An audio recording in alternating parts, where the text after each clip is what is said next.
righty, welcome in TNCradio.live on a Friday night. We're live with the Driver Nation gang. We're also simulcasting on YouTube. You can find us out there on Rideshare Rodeo. I'm joined with Steve and Gary, and let me shut off my other speaker here. YouTube. There we go. Joined by Steve and Gary and a plethora of people who are out there with us on YouTube. Hope you have had a wonderful couple of weeks. I was out last week in Louisville, Kentucky at the Mid-America Trucking Show. 60,000 people. It was huge. And we met a lot of people and had a lot of interaction. Talked to quite a few people who were in the rideshare area. I had a nice conversation with the folks from Uber Freight, who kept wanting to make sure I was clear that Uber Freight is not Uber. It's like, yes, I understand. Did you make it clear to them that autonomous is not real? Yes.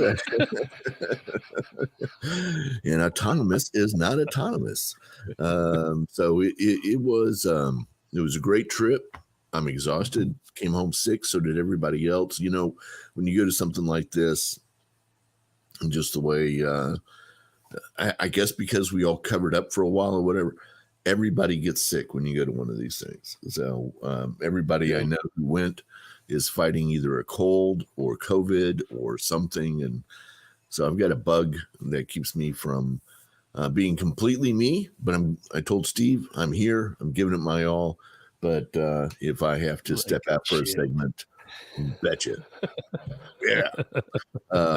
If I have to step out for a segment, I hope y'all will understand.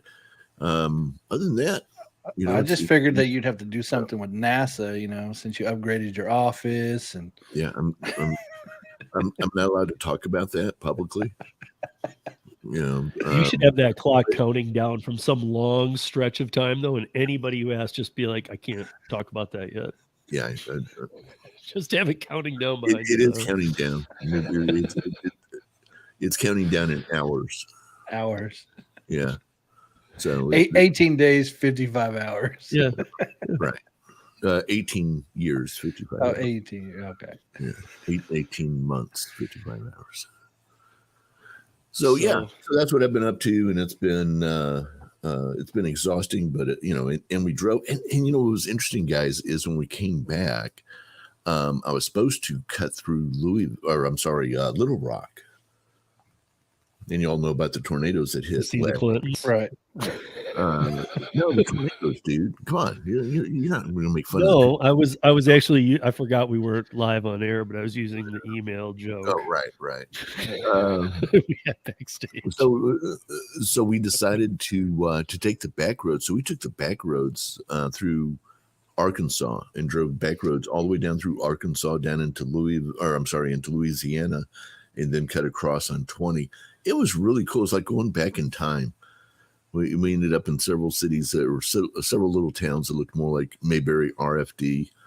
But you got to watch out for Barney Fife and his radar gun there, because you're going, it's like 75, 65, 45, 25, you know, all in about a 3 mile period, or, you know, it's, and you better slow down because they're just waiting for somebody to go blasting through there at 75 in their 25 mile an hour school zone with the lights flashing at, 1 p.m. And it's like, yeah, sure. Okay.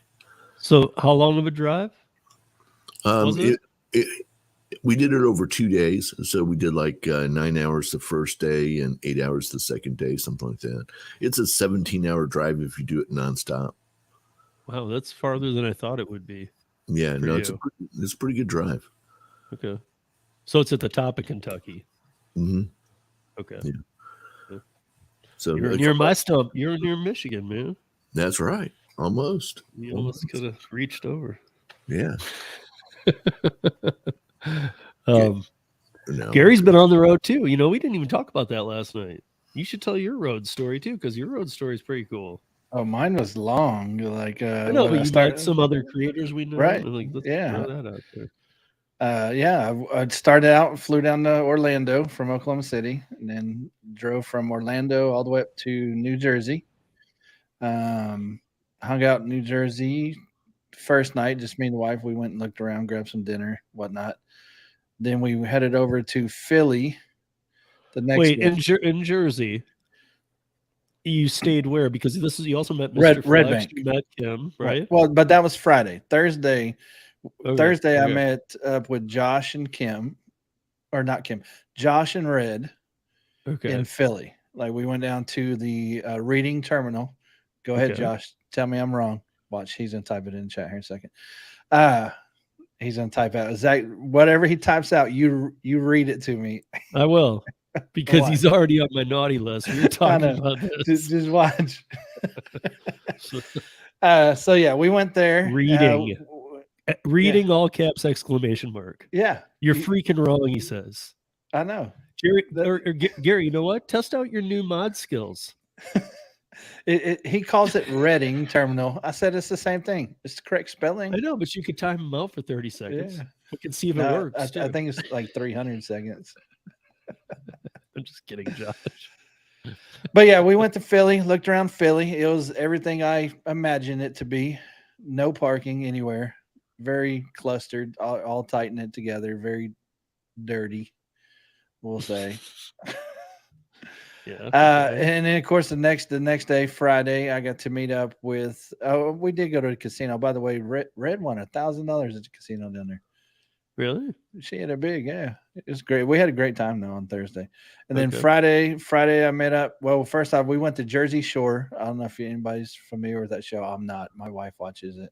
I am familiar. I don't. Yeah, we went down to where the Jersey Shore cast house is, and walked the pier and all that stuff. And then that night we met up with Mr. Flex and Kim. And had dinner and hung out for a few hours, and it was great. So what was that shady dark bar you guys were at? It was it's called Robinson Ale House. Okay. I mean, is it like between Flex and Kim or something? No, it's right there in Red Bank. Okay. So it's about 30 minutes from Flex. It didn't take very long. Okay. I mean, Kim's time frame is like 4 hours from Flex, but she says that's with traffic and all that, and I didn't experience any traffic on the highways up there.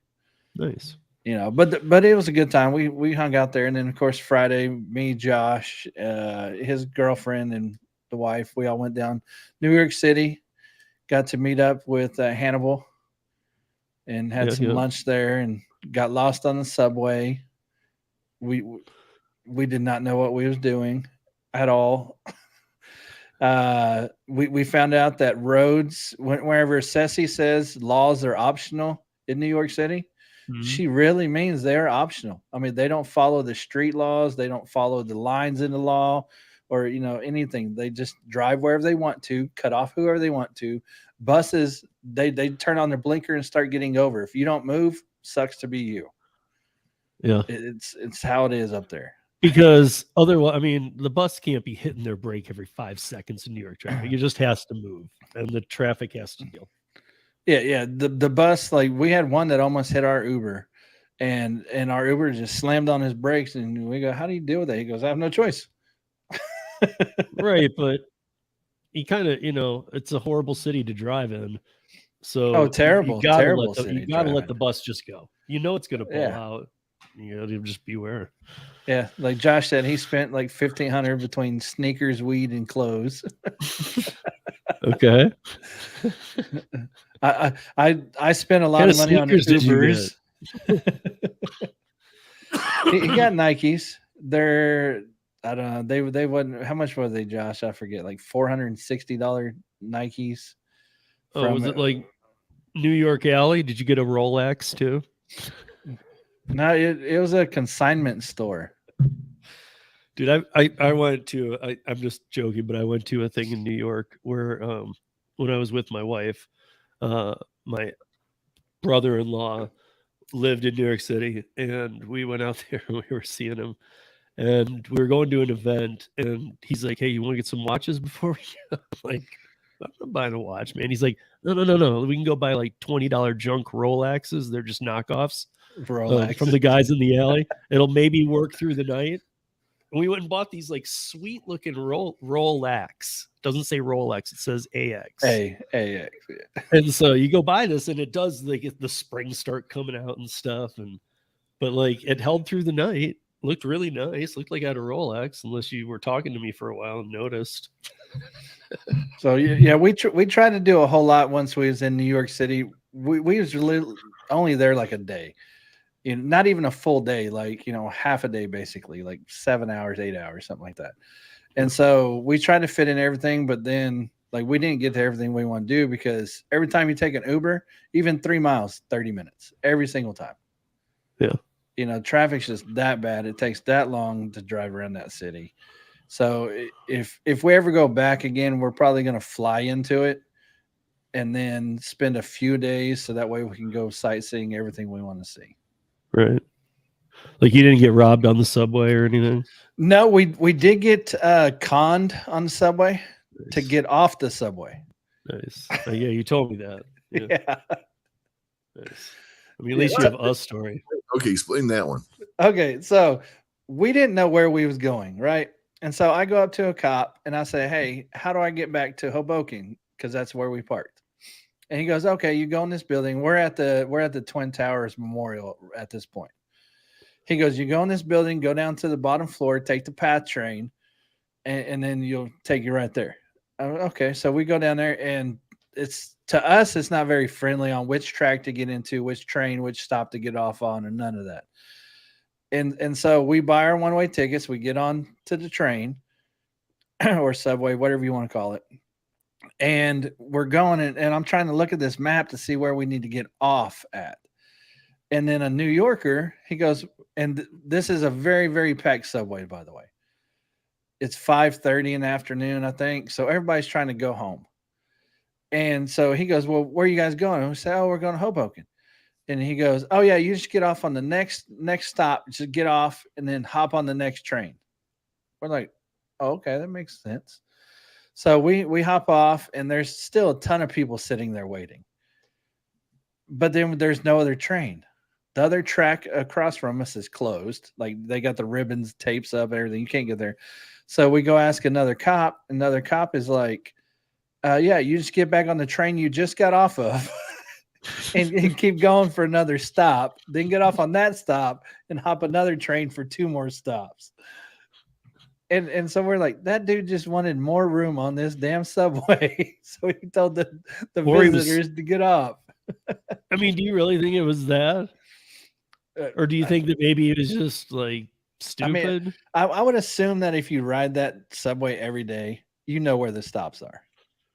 Right, but I would assume. I mean, this was a very, very packed train. So did us smell four like getting booze? off. No, he didn't smell like booze. It seemed like somebody trying to go home, but like there was us four getting off opened up a lot of room on that subway because nobody else was getting on because there was only that one train running.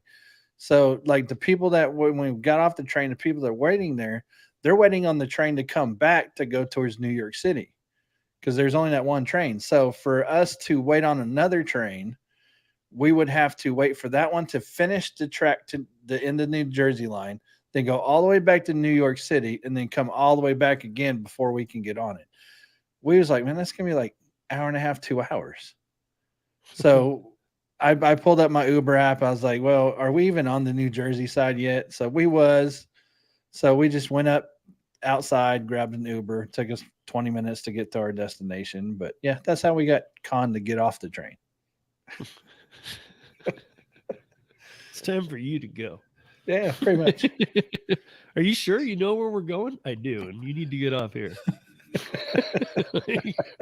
Okay, well, we're just tourists, so yeah. Ceci says she hates the train. Yeah. So, and she told us don't drive to New York City, don't park in New York City, which is true because like we was looking at the parking, and most of the parking in New York City is like $20 plus for 30 minutes. Oh yeah. Yeah. And I'm like, that's just it's crazy. Next to impossible to have a car in the city. Yeah, yeah. Even Hannibal said that they're going to replace a lot of parking spots with bike racks for the little e-bikes and things like that to try and tell people, hey, don't bring your car to New York City. Yeah, I mean, a lot of cities we all know move that way because of the gig economy and rideshare and all this stuff. But like New York City, even, I mean, long before this too, but like 2000, what I'm talking about, when my brother-in-law lived there, nobody there, not just him, but nobody there owned a car. Yeah. You barely were able to get the 300 square foot apartment that has a rat in it, kind of thing. You know, this is the funny part. Josh is reminding me that him and my wife are just suckers. I mean, just plain out suckers. Okay, when you go to Times Square, what do you do when people walk up to you? You just keep walking, right? Whatever they're trying to hand you, whatever. Right, exactly. Right. Josh and my wife, like my wife's getting like the characters to come up to try and take pictures and things like that. She's like, "Hey babe, hey babe." Then they she's want the trying to money. see, yeah, then they want you. money. Yeah, and so she's trying to flag me down to stop to take pictures with stuff. I'm like, "No, we're walking." And then like Josh is trying to stop and talk to everybody that's trying to hand him something, and Josh's girlfriend is just pushing him like, "Shut up and move! Shut up and move!" Yeah, we dude, same kind of thing happened to me in Vegas when Max was pretty young. We went and saw my friend Rick, who does production like I do.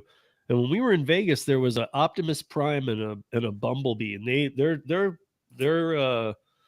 their costumes were tight. They looked really good. Cool. They are very, but and they weren't kind of fold themselves down and say, I mean, yeah. So I mean, it was legit. But so we're walking with my son, who at the time, he's like 6 or 7. Perfect.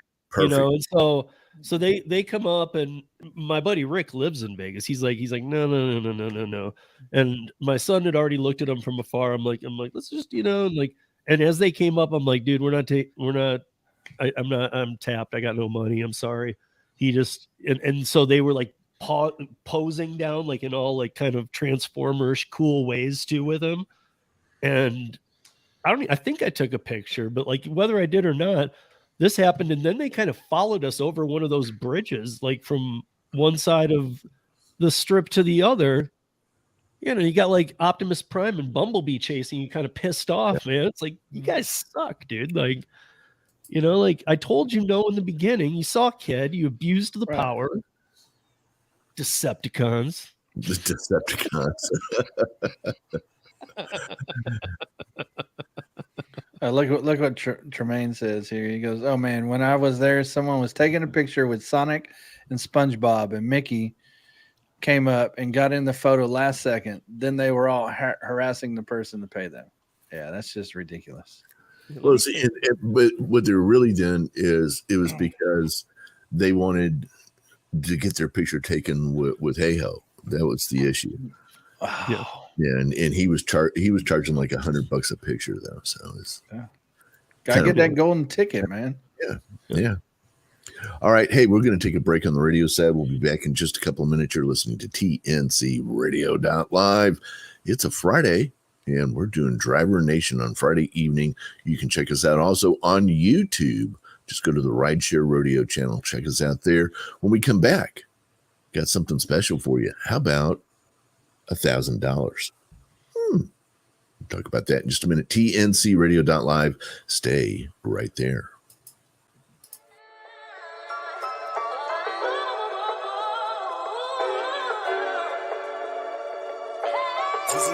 Going crazy.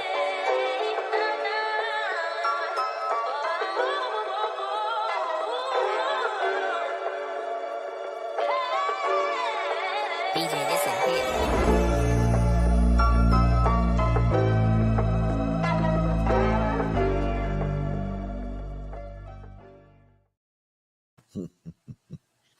I like it. Yeah. Yeah. It's Gary made the app, and on the iOS side, and I guess they got another person on the Android side, and this is what, if I sent it to you, but that's what last week's episode was about. Yeah. I had Red on, who that's her thing that she came up with. So yeah, it's coming along nicely.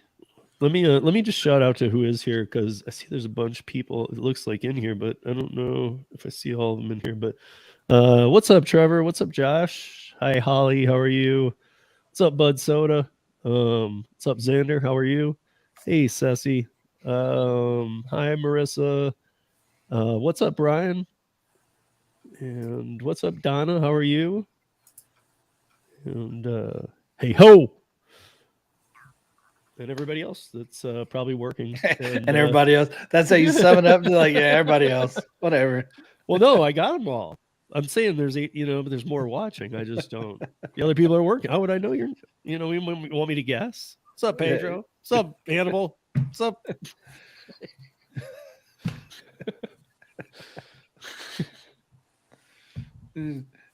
What's up, Church of Scientology? Tremaine said you screaming his name scared it. Doesn't he make horror movies? That doesn't mean he's not scared. Oh yeah, what's up, Flex? I'm sure. I mean, who else should I know? I don't know if Flex is watching. I looked at his channel earlier. He went to PA today, and he actually met up with Red. They went to the gun range or something. Okay. Let's see. I'm trying to check his channel, see if he's in his car yet. Oh yeah, good point, Xander. What's up, Roy? Sure, you're lurking.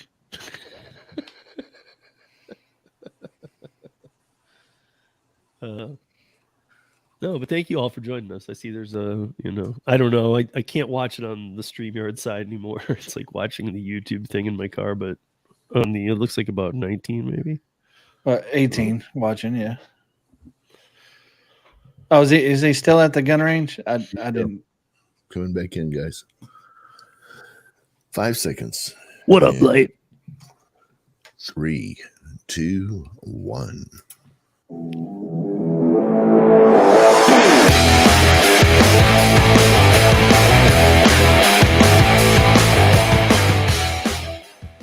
All right, welcome back in TNCradio.live. It's Driver Nation on a Friday night. Guys and gals, everybody listening, one of the things that we do here on the TNCradio.live side is we like to give away money. Do you guys like money? Yeah, I never win though. You never win. Never. Well, have you tried? Yes. No, he gambled, but he didn't try. He wanted to lose, and well, I wouldn't be surprised. That's kind of the way he is. So, he never wins, but then again, he never tries either. So that's like people complaining they don't play the lottery, but they never win the lottery. That's right. I feel like if you are to play this week, that Tom's gonna fix it and you're gonna win. Getting feedback. Here is your chance. You're getting feedback? No, I know why. Okay. All right. So here's your chance to win $1,000. And what's going to happen, I'm going to give you the 4 keywords. All you have to do is go to TNCradio.live, or you can use our app, TNCradio.live, which you can download from wherever you like to download apps. Use either one. Go to the contest page and put in. Now you have to put in 4 entries to enter 4 times. So the 4 words for today are, you ready? Fun, F-U-N, swing, S-W-I-N-G, class, C-L-A-S-S, class, and blast, B-L-A-S-T, blast. Put in those 4 keywords today, April the 7th, and you put those in along with your contact information. Look for your phone to ring sometime around noonish on Monday. And if you see a number coming in from Indiana or a radio station or whatever, answer it.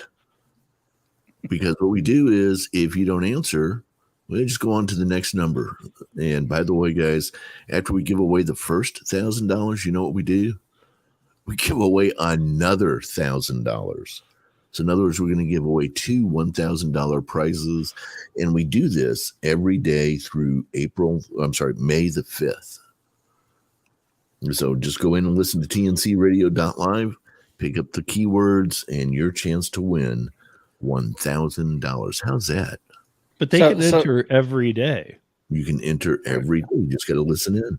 But they have to. So like right now, they have to go in and put each word individually, though, right? That's correct. Do each word individually. So you got to do 4 entries, guys. 4 entries. That's right.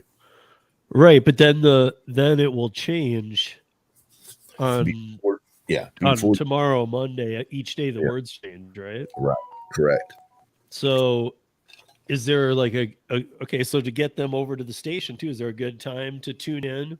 Or if they want to check out the station where you usually during the day give it out? You can usually find the words at 8 and or 9 a.m. Central Time and 3 p.m. Central Time. Now, are they still eligible if they only say enter 2 words instead of 4? Absolutely. Absolutely.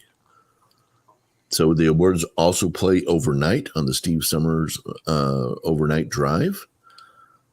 Then I realize most of the people on here probably don't stay up all night listening to the radio, but if you do, he plays the words at different times throughout the night between midnight and 5 a.m. Eastern Time. All right. So everybody go win your money. Make sure you go put in entries. Yeah, I mean, it takes a few seconds to do. Yeah. Hey, what does the radio station come up as on a cell phone? I don't know. It doesn't come up as telemarketing or something. No. Okay.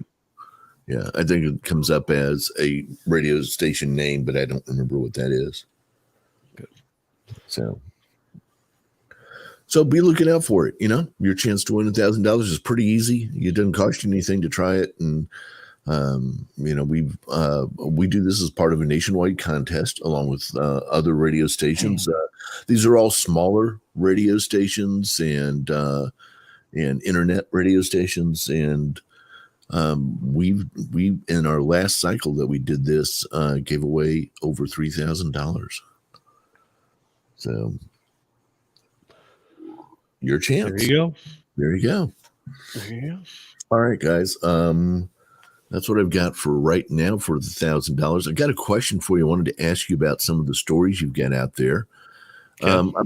I think the one that caught my attention that it just kind of blows me away is this story that actually took place in 2021 when a guy gets in a car and in an Uber, and they get to talking as we often do, and he's telling him about, my kidneys are in pretty bad shape. I'm going to need to get a kidney transplant, all that kind of stuff.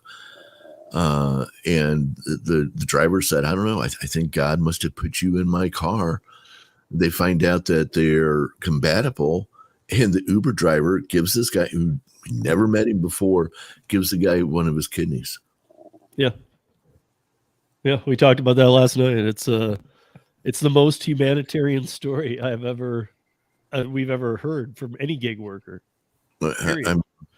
Wow. I mean, we used to challenge each other. Find a good story this week.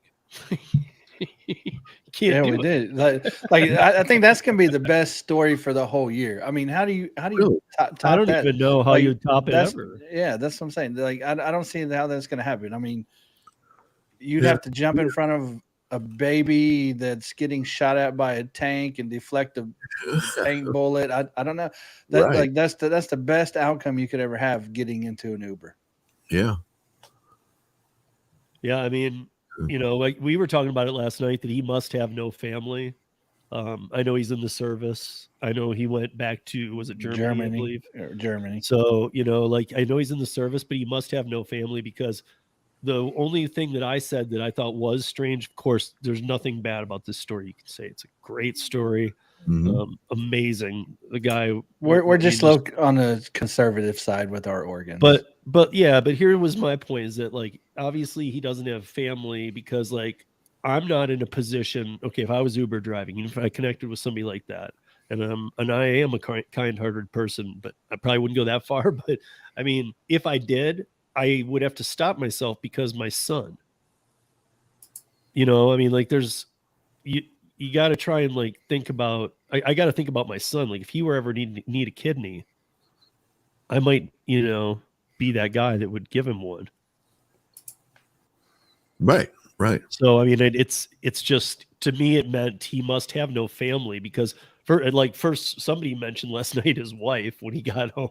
Like, can you imagine him walking into, hey honey, gave away my kidney tonight. She's probably, and she's a good person, let's say, but I'm sure she yells about that. Like, what the hell are you doing? Yeah, for sure. Well, you would think anyway that she would probably have something to say about that. I mean, clearly she wasn't there. They had a bond. And Kim didn't seem 100% sure on the 40 minutes. I don't know. Maybe she was. It said in an article, 40-minute ride. Okay. So that seems like not that long even if the stories do fully connect. Like, it's nothing but a great story, but it blows my mind, because it's not like he spent 5 hours with him and everything synced up. Like, oh my God, I meant to do this. Like, it was an Uber ride. Yeah. All right. But the other thing still the best story we've had. So yeah, another thing I wanted to talk about was some of the work that I did last week when we were at Matt's in Louisville, Kentucky. I told you we were going to try to raise some money for a particular group called the let me get this pulled over to the right side here. All right.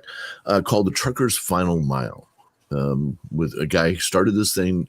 The guy's name is Robert Palm, who, because of some things that had happened to him, his brother, and then surgery he had to have while he was out on the road and everything, realized that most trucking companies don't care about their drivers enough to get them home even after they've died.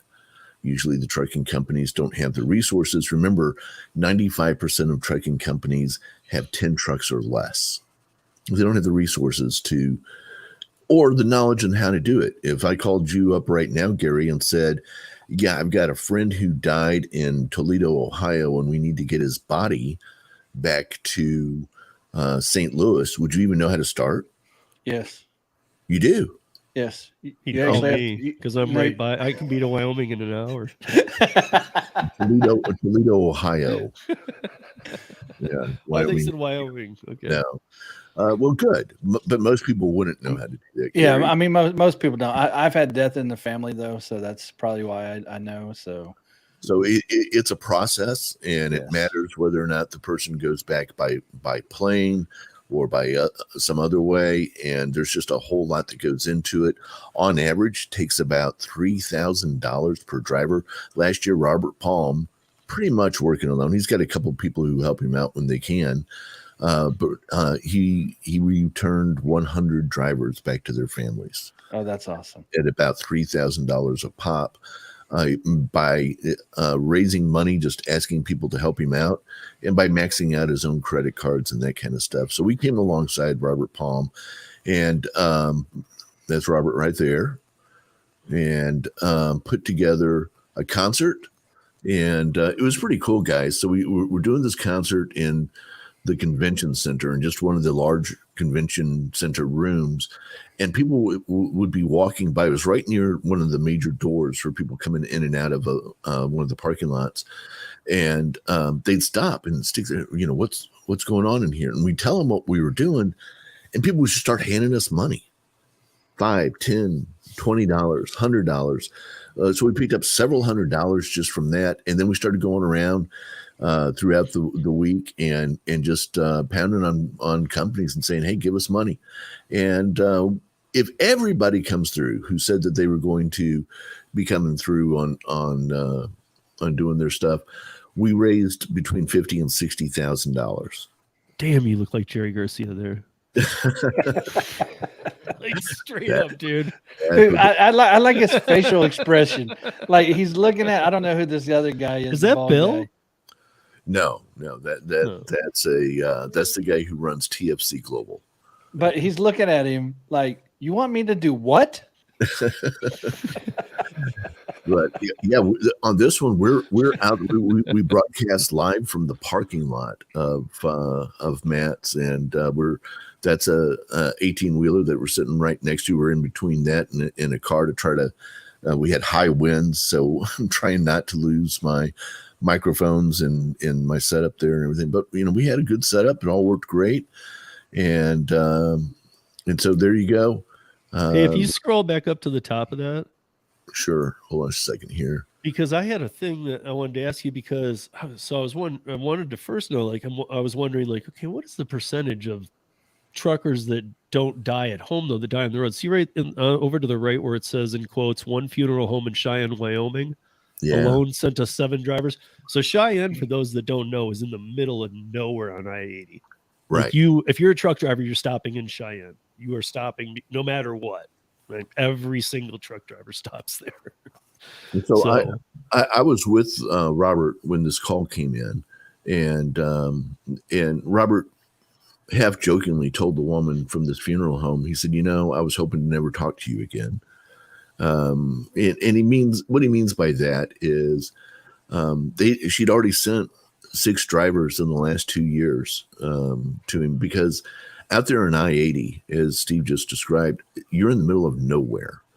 And it can suddenly go from the sky is clear to ice just falling. I mean, just even just high winds take truckers down up there. Yeah. Oh yeah. So 7 times in the last 2 years. 7 times in the last 2 years, drivers have died close enough to this funeral home that they were the funeral home that had to get them back. And so they did, and he's got the kind of relationship with them now where let me pull that back up again. Sorry guys, I had to check our stuff real quick. So he's the kind of guy that has the reputation with him now that he said, I heard him say this to her. He said, all right, if I green light you, like I said, I'm at a truck show in Louisville, Kentucky. I don't have access to everything right now. I'll send you money on Monday. Would that be all right? Great. Okay, then consider it greenlit. Let's do it. Let's get him home. And I mean, that's just on the phone. That's the kind of reputation he has with people now that just say, I'll take care of you on Monday. And, then he has to, then they do all the work to get the person back to wherever it is the person needs to be. So is there a number, or do you sure there is, but do you know it, even a guesstimate of like how many truckers die on the road? Yeah, I don't know that die on the road. I can just tell you that over the course of the last 9 years, when he did this one, it was number 518, right. And he did 100 last year. So it's growing all the time. But those are the ones he's helping. There's more too. Right. Yeah. Oh yeah, sure. There's lots that there are those. That's what I was trying to wonder, like how many thousands are independent truckers that die out on the road? Because we know that, first of all, this country doesn't have a system to, even if you are at home, I believe everybody should have a basic burial. You want to go above and beyond, or your family does, they want to do other things, that's fine. But like everybody deserves a burial in this country. Your state will actually take care of a lot of stuff if you can't afford it to. They'll burn you and throw you out back. Right. Yeah. Well, I mean, that's some things, but it's just but guys, a lot of times what happens too is drivers will pass away. You can close my screen share now. I'll stop the screen share. Guys will pass away in their trucks at a truck stop, and nobody will notice for a while. And that's pretty scary too. So that's what I said. I tried to look up how many deaths there are per year, but this is going to bring me up like wrecks and things like that. It's not going to bring me up natural causes. Well, but those are deaths, because if you're in a wreck in Cheyenne and you live in St. Louis, you still have to be sent home. Yeah. Well, according to this, in 2022, there's 113 fatalities of truckers. From wrecks. From wrecks. Right. Out of wrecks. Then you can probably triple that from natural causes too. Right. So I posted the link to Truckers Final Mile in our YouTube, Facebook group, or YouTube group. Yeah. So if you guys feel up to it, and that's something that you care about, and I'm not saying that everybody needs to, but if you can help, that would be awesome. And we would greatly appreciate that. We're going to take a break on the radio side. We'll be back in just a couple of minutes. You're listening to TNCradio.live. Stay right there. Hey, Houston professional drivers. TNCradio.live keeps you on track to make more money with detailed traffic, emergency, weather, and driver information and entertainment. We're Houston's only driver navigation station. Get our app on TNCradio.live, Google Play, or Alexa.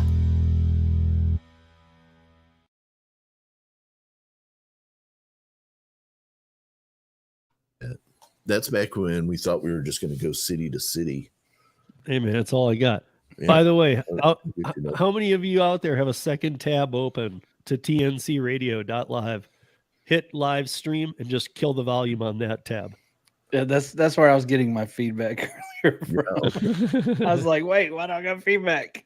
It's always, you guys, if you can, I mean, if you're able to, I know if you're out working, streaming a second thing could take away your, the performance of your phone if you're multi-apping and whatnot. But if you're able to,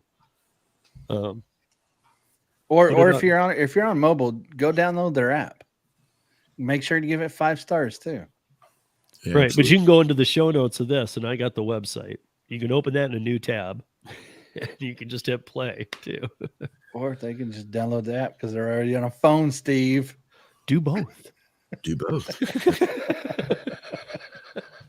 I just ran the stats actually since this show began, looking at our first quarter, and we're I haven't done the math exactly, but we're between 20 and 25% increased listenership this quarter over the first quarter of last year. Nice. So that's good. For this show. We went from 1 to 4 viewers. Yeah.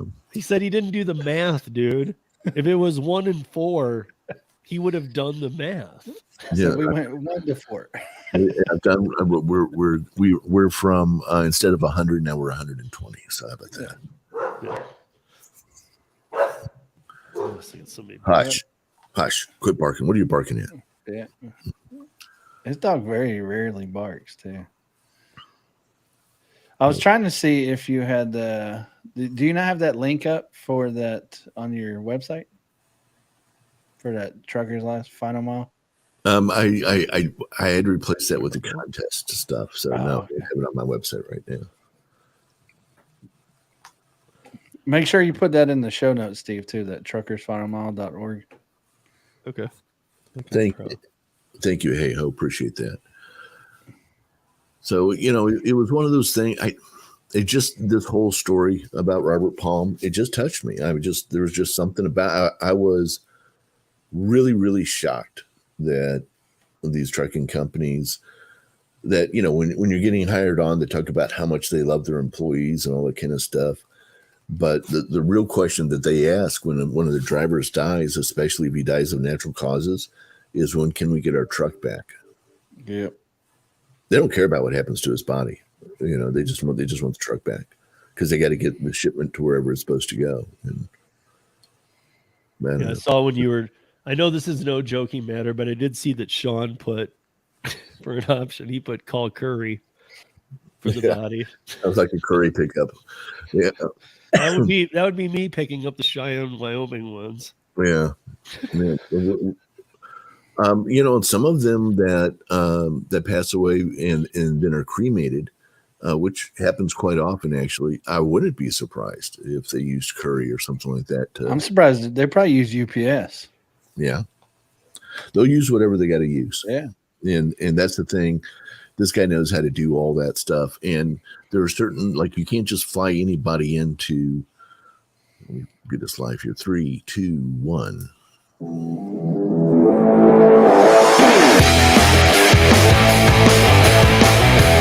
All righty. Welcome back in TNCradio.live Friday night. This is Driver Nation. I'm Tom, along with Steve and Gary, talking about all sorts of things around the gig economy. And we spent a few minutes. Thanks for indulging me to spend a few minutes talking about what's going on in the world of trucking, and especially this charity that I've kind of grown fond of and working towards helping out as best I can, called Truckers Final Mile.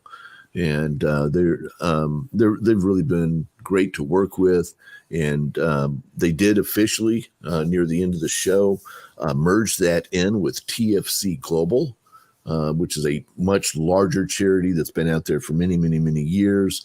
So we're trying to come alongside this guy and help him out as he helps reunite people who have lost their driver family member, and through death or even serious injury. I mean, sometimes they haven't died, but they can't get home because they're seriously injured, and it's not a matter of even we can just go pick them up. They have to come home in some kind of ambulance or whatever. And having an ambulance that will take you from St. Louis to New Orleans. I'm making that up, but just picking it.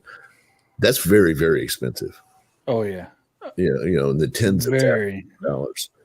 It was like close to $10,000 to move me from the urgent care emergency room to the hospital on the other side of the parking lot a couple of years ago, and so it can be hugely expensive to get somebody back home again. He makes it happen, and I just have all the respect in the world for these guys who are doing this and take the take the initiative. And when I first started TNC Radio, remember originally it was going to be nothing but rideshare stuff. But that was 2 weeks before, we were supposed to launch 2 weeks. Well, we were supposed to launch on March the 24th, 2020. Then March the 12th, 2020 happened and the entire world shut down. There was no rideshare.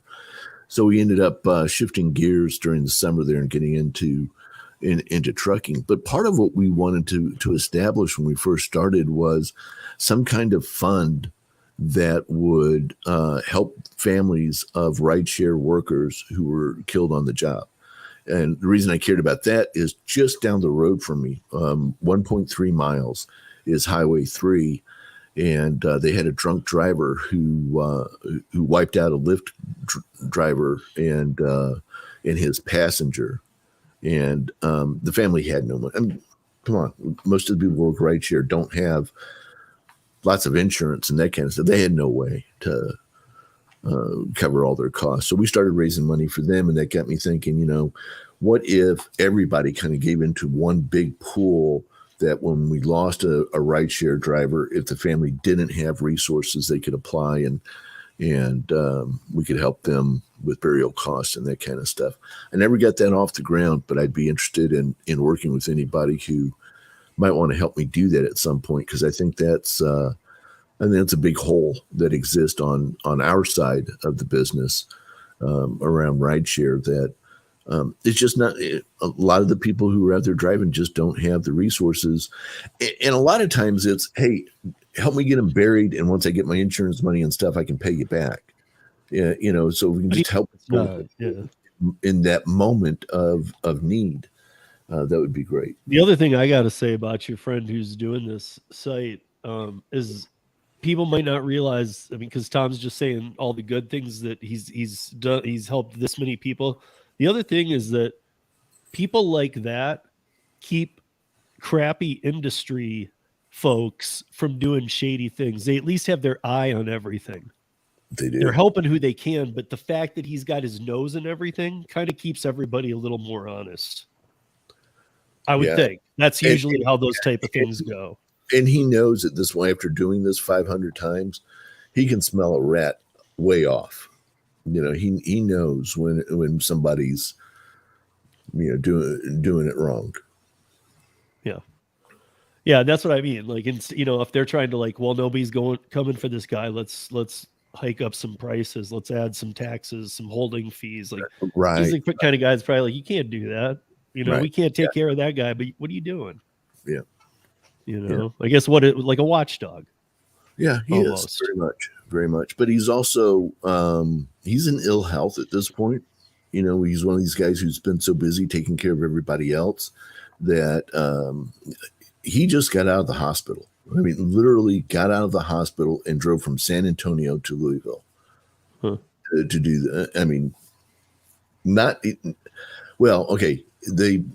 After he had surgery last week before last, I'm losing track of time. He had to go stay in a hotel because he couldn't afford to stay in the hospital, and they sent over a nurse every day. It was just like a Motel 6 near the hospital where he was.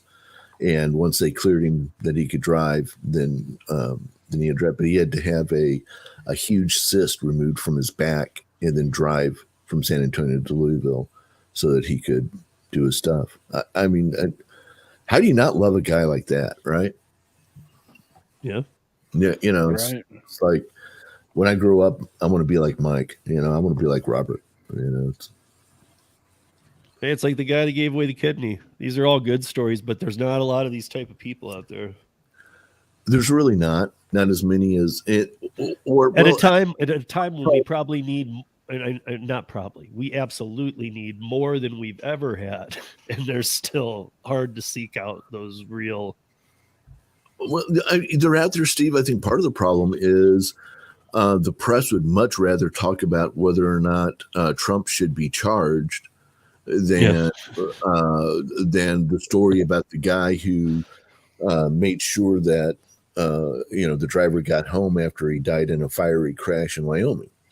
Yeah, it's just not. That said, though, that might be worth talking to your legislation local about, hey, why don't we have because that's not a fund that they'd have to go into the millions and go, oh my God. No. It's like something you could present where they actually could, if they could look at it and allocate it. Now, this wouldn't work everywhere, but if they could, it's like a super win for them too. And it's a good thing to do because if you help a cause, it's one thing, but if you could actually take care of all of it in your area, that's a win. So if you make a legislation that says anybody that dies in Houston or Texas, we will get you home and get you buried. Yeah. And just put a fraction of a penny on taxes. I'll pay it. I don't care. Yeah. I pay for much dumber things than helping people. And that's the truth. Speaking of taxes, we're about to take our top of the hour break, but when we come back, I'm shocked but not surprised at what's happening in North Carolina with an additional tax. And guys, Minnesota too, same exact thing. We're going to see this is a very tip of what I was talking about a while back with this whole idea of BEVs and their impact on the way the rest of us pay taxes, even though the infrastructure doesn't necessarily exist already. This is where, and it didn't occur to me that they were going to come after Uber and Lyft to get some of this money. I should have thought of that.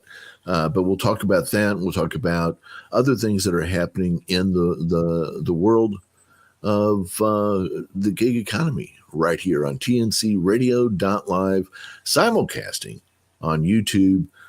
So stick with us. We'll be back in just a few minutes. Meet Joe. He is a gig worker trying to make money using his car. He uses multiple gig apps all at the same time to maximize his earnings. But this can be difficult and dangerous while driving. Sometimes the requests come in so fast, Joe can't pick and choose the best trips, which can result in lower pay or lower rated disruptive passengers. That was until Joe found Maximo, the automation app that helps gig workers accept and decline trip requests. Maximo will use the filters set by Joe, like time, distance, and rating, to determine which trips are best suited for Joe. When a trip request comes in, Joe doesn't need to worry. Maximo will compare the trip details to Joe's filters and then determine if it should automatically accept the trip, decline the trip, or allow Joe to decide by showing the per mile and per minute rates. When a trip has been accepted, Maximo will turn off the other apps that aren't on a trip. Once Joe finishes a trip, Maximo will turn everything back on. This will allow Joe to reduce his stress and frustration, drive safe, and focus on the important tasks. Check out Maximo at www.maximoapp.com. Are you tired of being limited by the algorithms of the courier apps? Do you want to take control of your earning potential as an independent contractor? Hi, my name is Hannibal. and I run the Hannibal is Hungry YouTube channel. Tune into the Beyond the Algorithm live stream with my co-host Steve, Rideshare Rodeo. In each episode, we share valuable insights and tips on how to achieve income beyond the courier apps and become a true independent contractor. Join us for practical advice and inspiring stories that help you know your worth and maximize your earning potential. Don't miss the Beyond the Algorithm live stream on the Hannibal is Hungry YouTube channel. Like, thank you, Lisa. I appreciate that help. That's what we're all here to help each other. Should be, not to try to knock each other or bash each other or be nice. It's simple and easy. And if you can't be nice, it's most of you've heard the old saying: if you don't have nothing nice to say, don't say nothing at all. That still stands true. If you can't be nice, just don't say nothing. But always be willing to listen to what people are saying. Don't be afraid to change. There you go. Because you might learn something by making a change, by listening to somebody else, even though it's a different way of doing something that you're doing. Be open-minded and listen. Are you a DoorDash delivery driver? Would you like to be safer and less stressed while driving and earn more at the same time? The Driver's Utility Helper app allows you to do just that. Create custom filters and its automated system does the work for you, automatically declining unwanted low-paying requests and accepting more profitable requests so you can focus on driving. Visit acceptordecline.com to get started today.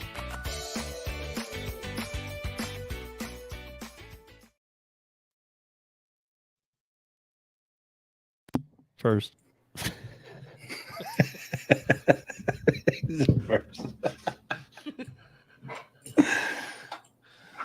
I saw that you sent me this and I was looking in the chat and I saw Sean brought it up. Yeah. Sean, this is like I can't even tell you. This is like every 2 years this article goes. And what they really do is they set up his rides for him. If you think that he gets put in a car and just sent out, well, on this one, on this one though, it does say that it wasn't set up for him. They all say that. Well, I know. I'm just saying. Hey, Pedro. I mean, dude, let's be honest. There's a lot of people. There's some price on that guy's head. He can be. Yeah. Well, I mean, they changed his name to Dave K. Yeah. You know. So did you text Pedro earlier? Yeah, I did. And tell him that you volunteer to help him. Well, no, I said Gary and I have some great ideas. How you throw me in there? But I did tell Hannibal. I did tell Hannibal that Sean told me that he was blocked out of Pedro's live, and I see that they're fixing that right now. So awesome! Because I didn't know what happened. Because Sean told me that Hannibal timed him out. It might have been an accident, but are you sure it wasn't Steve? Steve does that a lot. I did it once, dude. That's a lot. How many times have I done it? None. I did it to Sean too, the same guy.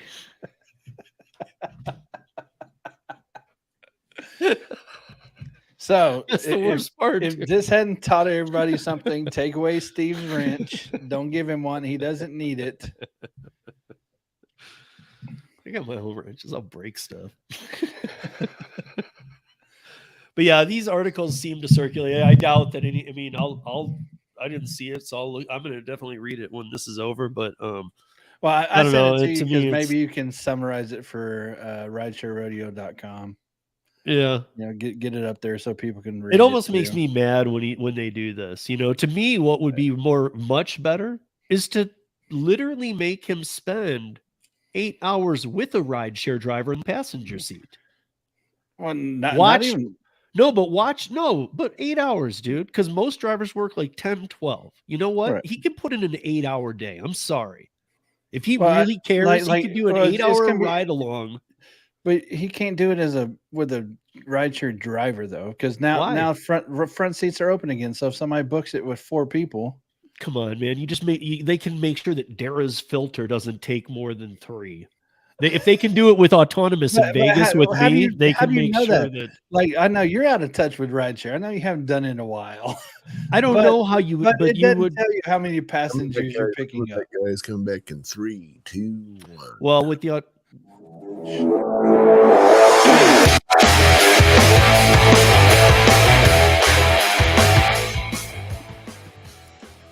right, welcome back in TNCradio.live.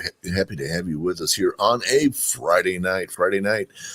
We turn all our attention to all things in the gig economy, and I interrupted a fight between Steve and Kerry, guys. I forgot what we were fighting about. we was fighting about this article that we was talking about. You haven't done rideshare in a while. Whenever you go pick people up, like in fact, when you go to order, it doesn't even ask you how many people you're taking with you. Okay, but when I was in Vegas and I ordered the autonomous, it sent me the thing saying, "Hey, this only allows 3 people. There's no trunk space. Blah blah blah blah." You could do a Darrow Right, one. but that's autonomous though. But you'd have to go in there to whatever market there's in and shut every passenger's app down to 3 riders. Yeah. Okay. Well, because there's no guarantee which one's going to get it, and by the time that they already got that car, they've already ordered. Make it a game then. Whoever. Pretend like it's 6 passengers and they're trying to squeeze into your car. So anybody at 4, you give them $100 Uber gift card, and say, "We're calling you another one right now. Sorry about that." Dara's trying to learn the real experience of a rideshare driver, and you know what? I think the most beneficial part of it, here's why, is because I think sitting there and not talking to he can talk to him, but like when the orders come up, watch how a driver accepts it and what he doesn't accept and talk to him. Well, why wouldn't you take that? Well, did you not see the pay? Right. Why would I take that? You moron. I don't think calling him a moron is going to help your situation. Like, are you stupid there? I don't know. But he is. Look, he's not a moron because he's was part of Expedia. I agree with Uber. He does, but he's out of something. Not only is he out of touch, he never was in touch. He does not understand. No, he's a millionaire. Come on, right? That's what I'm saying. Millionaires in touch. I don't care if he's. That's my even point. Before Uber. That's my point. These have always been nothing more than a PR stunt, and even Travis used to do them. So it's not even just Dara. Travis would do them too, and he would say, "Oh well, we need to, make sure the drivers are paid better." Or why is this? They'd find something each year that, we need to do that. Okay, we'll do it then. Well, it goes along the same lines of, DoorDash saying, "Oh, we're going to make every person do deliveries once a month," and their app's just getting worse. That's all it is. Well, now it's combined with everything. Now it's like Uber World. Except for it crashes every week, multiple times. Yeah, that's probably because they have everything in there now. Yeah, dude, Uber, I laughed when I saw Uber crash. Travel. Really? You think I trust you enough, Uber, to handle my travel plans? You guys can't make sure a driver gets to my house. You think I'm going to let you lock down my Acapulco trip? Hey, why not? Come on. Be dang, Steve. Have you tried it? At least try it. No, I won't. And I won't try it. Why not? It'd be an experience. Because the plane would cancel. the plane. What are they going to try to do? Book you on Air Force One? No, after you pay, they'd just be like, "Oh, the plane canceled. We'll get you another one. We'll get you another one in 8 hours. That's our next flight out." I don't know. I would never use that service. I think you should. Hey, what's up, Rick? Try it. Rick's living in the great state of Colorado now. He's on the western slope. Great state. I've been there. Yeah, where we're going in July, much different. All right. Well, taxes. Let's talk about taxes. You forgot because you was arguing with me, Steve. Yeah. Should have kept arguing, man. So this is kind of interesting that in the state of North Carolina, and Steve, you're saying this is also happening in Minnesota. Yeah. That we're already starting to see states looking to recover a loss of revenue because of electric vehicles. Now you're thinking, now, how is that a loss of revenue? Well, there's a couple of things going on here. One is kind of an unfunded mandate that comes from the federal government that forces some states, depending on how they're set up with the federal government, to have tax incentives for people to buy electric vehicles. That's very complicated. I'm not going to get into all that one right now. The easier one to understand is every time you fill up with gas, you're paying between 30 and 60 cents, depending on which state you are in, per gallon for gas. Well, as people start buying electric vehicles, they are already starting to notice, hey, wait a minute, we don't have as much money coming in. Usually, in most states, that money that they get in from the taxes on gasoline or diesel fuel, that money is used to fix up the highways and byways and all that kind of stuff of that particular state. Well, as people are buying electric vehicles, they're not spending as much money on gasoline, not buying as many gallons of gasoline. They're starting to see that, and they need to come up with some way to recover that. So at least in North Carolina, they've come up with this great bipartisan plan that they'll put a new tax on rideshare to help with the shortfall that they're going to have in their gasoline taxes. So Minnesota is a little different because it's being put towards the roads. Well, that's what I'm saying. Most states, that's how they pay for their roads, is right, because their claim is that, hey, the Taxi Limousine Commission does it, and they're saying rideshare, you need to do it. Right. I think this is just the tip of the iceberg on this one. I'll bet you we're going to see most states, because they got to come up with some way. And this was my number one when I did my multi-part series talking about the false promises around BEV, battery electric vehicles. This was my first thing is until they work out the financing on this at the state level, it's going to have some major issues. Didn't occur to me then, though it's so obvious now, that that would be a great place to try to get money is off the Uber, Lyft, and similar companies. But this is coming out of the company, though, not from the drivers. Oh, ultimately, it comes off. Customers really. Yeah. Well, it'll little come out of the driver, dude. It's going to hurt the drivers too. Yeah.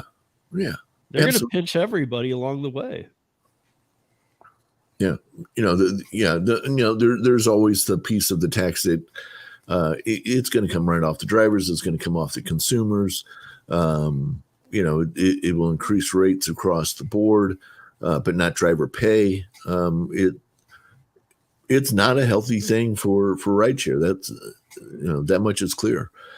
At the same time, though, what are they going to do to pay for their silliness? That's the only way that this is going to work. They got to come up with the money someplace. Yeah. Hey, Tom, I don't know if you know what? I forgot you were gone last week. So if you pull up the March 25th article on RideshareRodeo.com, this is the most outlandish that we've seen any state do anything. This is what Connecticut's going to be doing, and I'll go through it, but I wanted you to pull it up so you could see it. Which one? Looking for it. It's from March 25th. It says Uber drivers, Instacart workers in Connecticut would be paid $36 an hour under the new proposal. We know that Connecticut is a heavy left, heavy, and so number one enemy of Uber drivers, Instacart workers in Connecticut. Got it. All right, got it. Opened.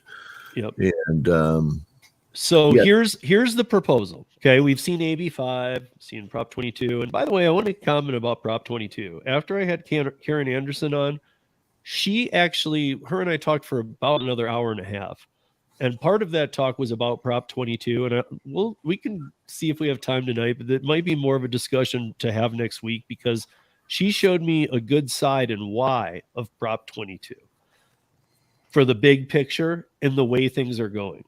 I guess I'll at least give you guys the overhaul of like basically think of it as the regulation we've all thought is coming. I don't like the fact of thinking that a government is forcing a publicly traded private, a company that is, we're in America, that can do what they want within the rules and regulations.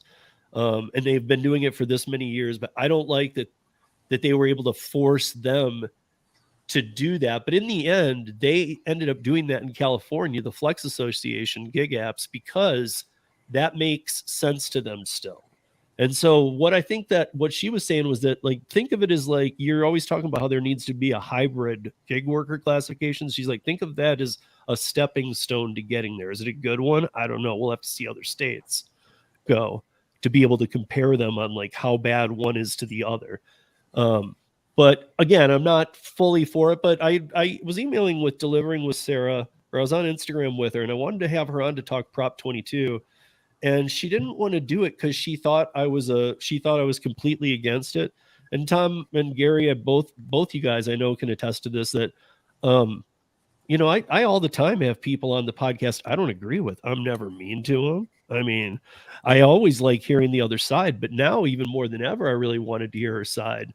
And I think she was afraid it might be like an attacked thing. And I was just obviously telling her like, no, I talk both sides. I mean, I've had Vina Dubal on, I've had the Gig Worker Collective on, you guys, and that's union.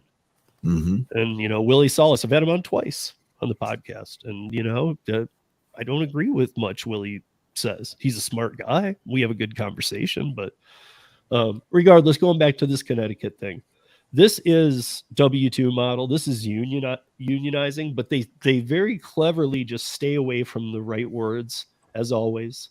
But this is it's heading to the state Senate. It's saying that drivers who do food and groceries. Now the rideshare is separate because it's kind of like Seattle or Washington State's rideshare. So we keep that aside. But drivers who work delivery apps for food and groceries will as well as Uber and Lyft drivers. Sorry. Yeah. So, but it's a TLC thing too, but $36 an hour for active time. So if you do two, and I know this is horrible in the first place, let's say how low can a dash be, Gary? 250? 250. So, okay, a base pay dash of 250. You can only do really two of those in an hour. Let's be honest. Some people might claim a little more, but let's be honest. You can do two. Not stacking, just if you were doing them singly, you're going to do two. That's $5 that you're allowing yourself to make. So now the companies are going to have to pay in $29 an hour. But here's the kicker. That's like as if that's not enough. They want $1.30 a mile to every one of these people. And it's actually, this is not people talking who are somewhat crazy and they got some people listening. This is already a House bill that's heading to the state Senate. I mean, they start, the arguments get in as you go down the article a little bit, like, the concerns on both sides. Obviously, you'll get the concerns on the side of these gig apps saying like, hey, listen, we were never designed to be this. And again, I'll bring up the point of, if this was ever the case, why wasn't this addressed right out of the gate, or at least a year into Uber? At least by the time Lyft launched. And we didn't have to wait for all these other apps to realize these things are going to need some kind of rules. Well, I agree they need some rules, but I don't agree with $36 an hour. No, this is miles. No, hell no, dude. And this won't work. You're talking about right here. Say you're on an Uber ride for an hour. Yeah. Say you go 60 miles. Yep. You just now made $90 in that hour. Plus you get 36 an hour plus $1.30 a mile. That's what I'm saying. Plus your tips. You could make as much as a doctor. Nobody's tipping at this rate. Let's be honest.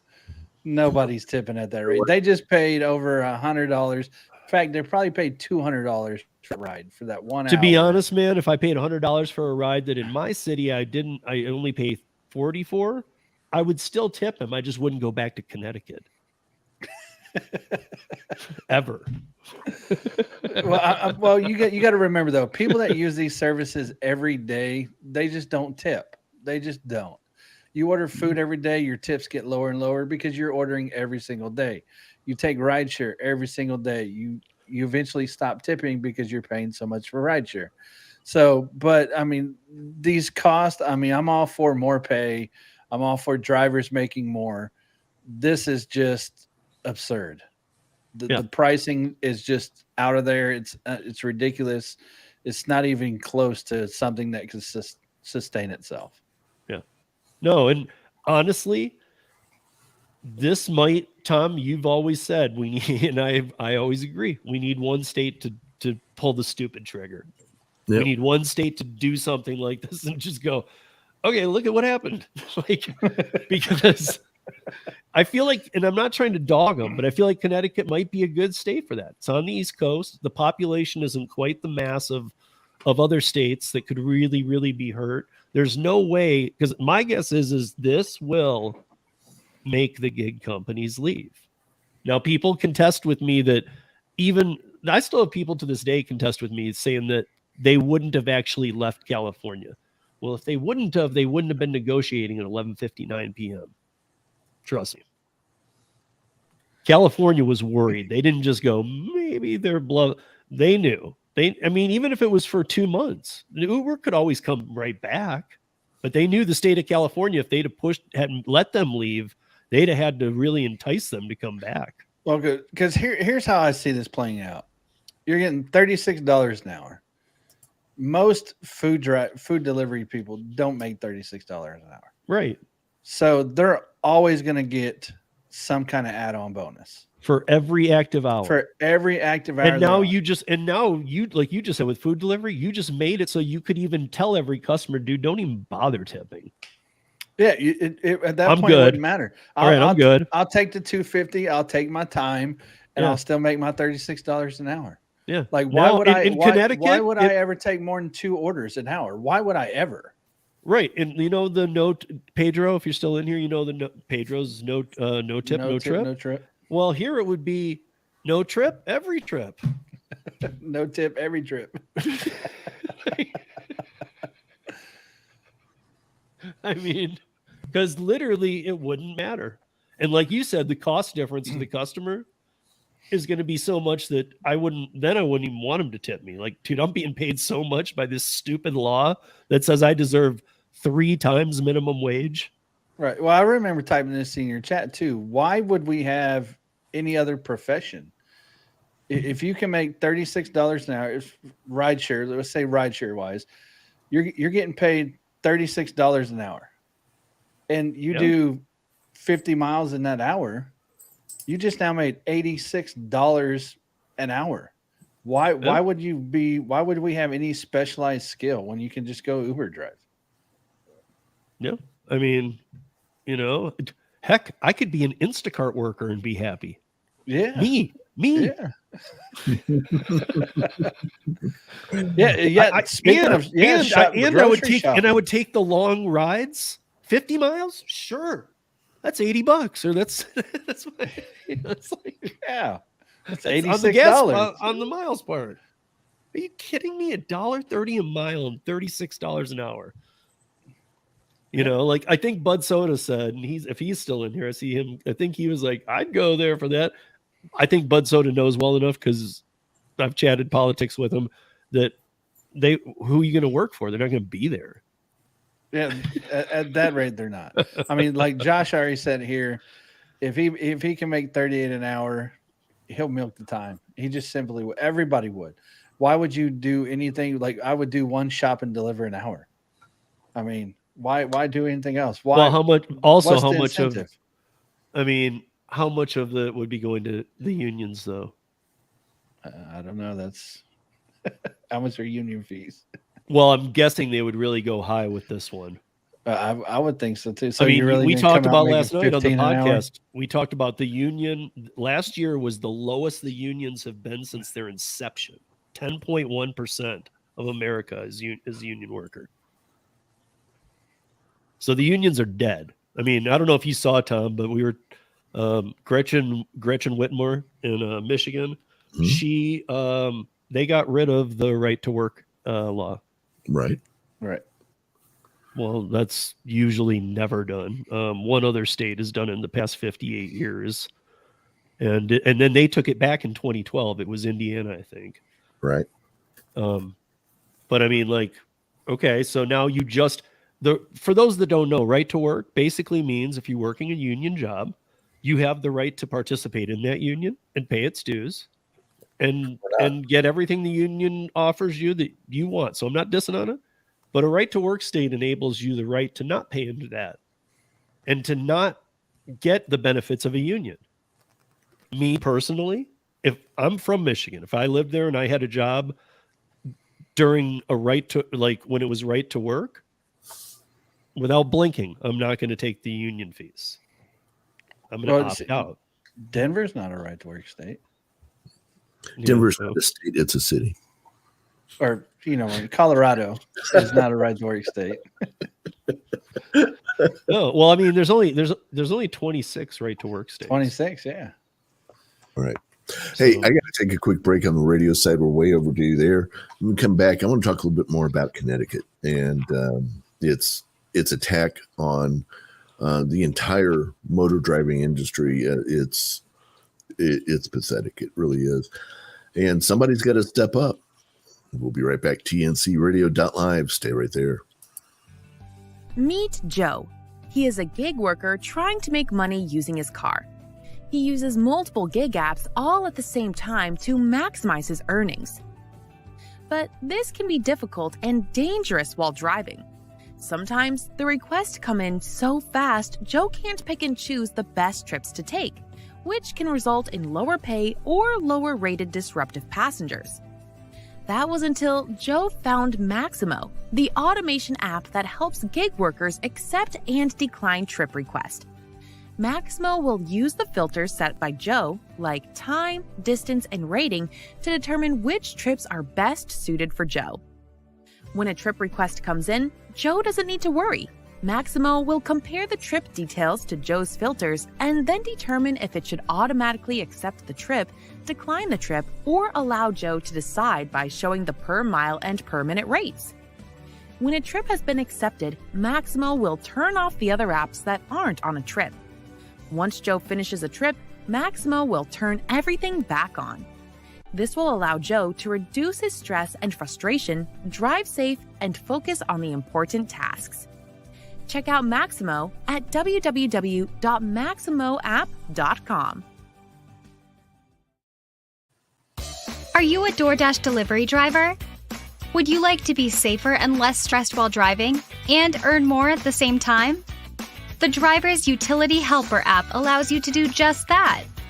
Create custom filters and its automated system does the work for you, automatically declining unwanted low-paying requests and accepting more profitable requests so you can focus on driving. Visit acceptordecline.com to get started today.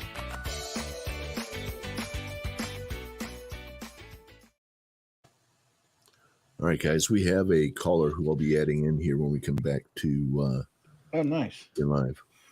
Wait, who is it? Yeah, who is it? It's Johnny. Is that right? That's Bud Soda. I knew that's who it was.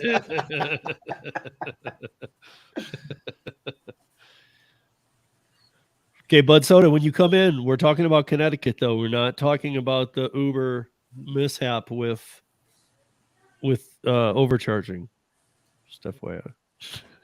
Keep it on point.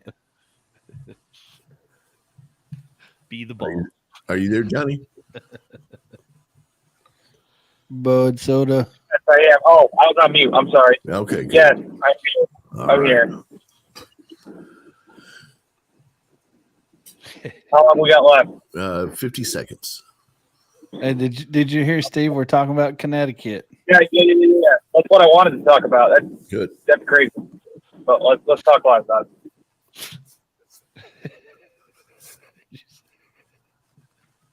Damn, Josh.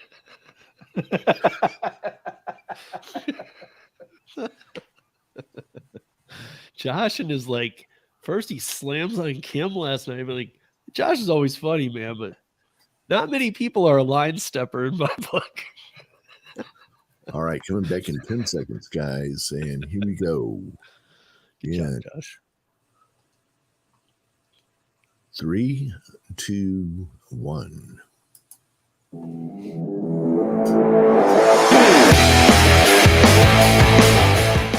Hey, welcome back in on Friday night TNCradio.live. This is Driver Nation. I'm Tom, along with Steve and Gary. We're going to be here with you to the top of the hour, talking all things in the gig economy. We actually have a caller calling into our call-in studio line. That number, of course, is 706-862-8620. That's 706-TNC0. Caller, who do we have there? Hello, this is Johnny. Johnny, nobody knows you by that name. Call yourself by who you are. Identify yourself. Ladies and gentlemen, it's the one and only Mr. Hello, I know. I was gonna say, how weird is it to hear him call himself Johnny? Yeah. Yeah. Well, I've met both of you in real life. So, on the subject, I need to get this across quickly. So, 34 an hour, you said, and then $1.30 a mile. And how long of a state Connecticut is? And we all know Instacart. I saw a 51.4 mile order. So just imagine a 50-mile order and $1.30 a mile, and then it was paying you all that extra mileage pay, even with no tip. What would that be? $80-$90? Something crazy. Plus, it would take you over an hour, so really that'd be $100. No one's paying that. Are you absolutely out of your back crap mind? It actually comes out to $100 for your numbers there. It comes out to $101 an hour. Exactly my point. So the gig companies would leave. All leave. Every single one of them. No one.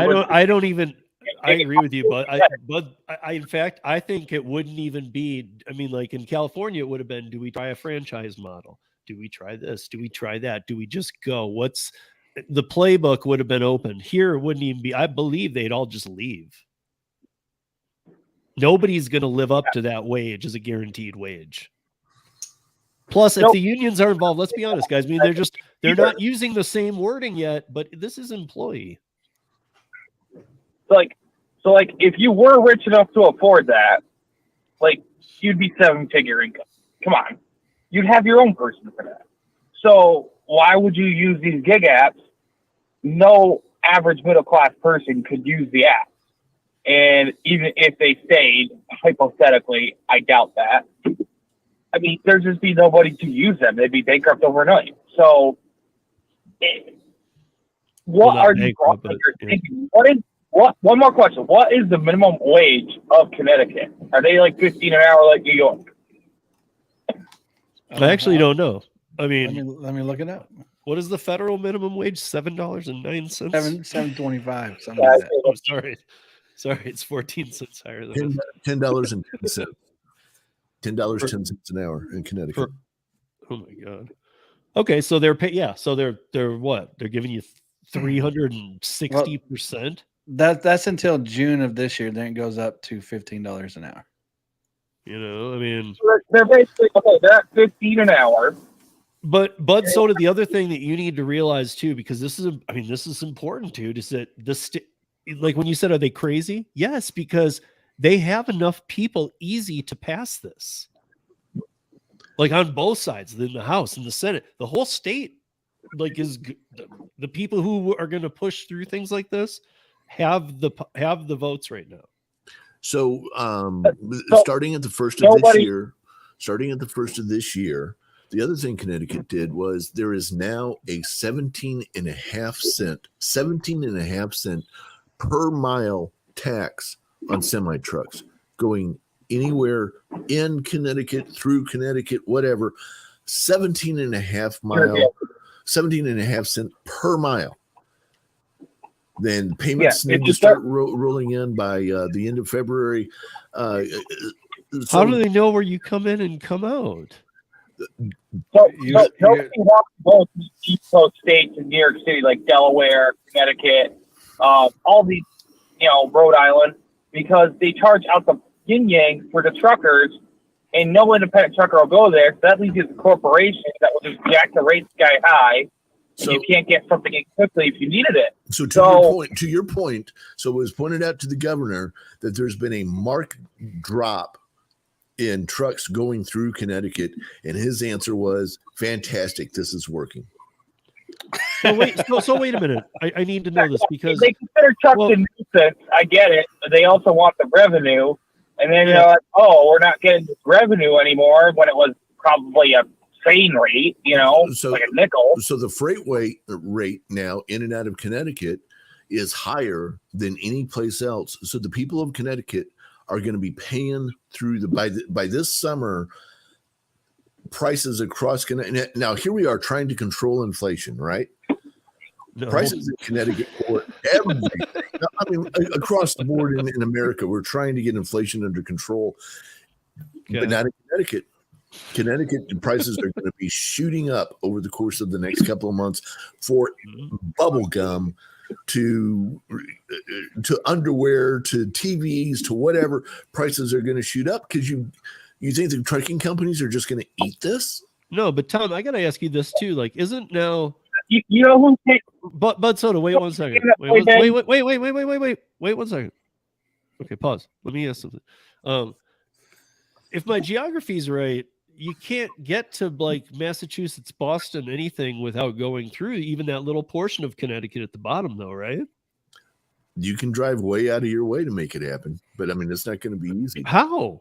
Don't you? Doesn't it go from the ocean to Canada? Connecticut? Yeah, I thought just the way it was like wedged in. Okay. No. You're thinking of Maine, I think. Yeah, or Vermont or something. You can actually avoid Connecticut by going about 200 miles out your way. Right. But that's a lot of miles, man. Yes. But not even though, because all the taxes, 200 times whatever it is probably less than it would cost to drive that 200 miles of highway.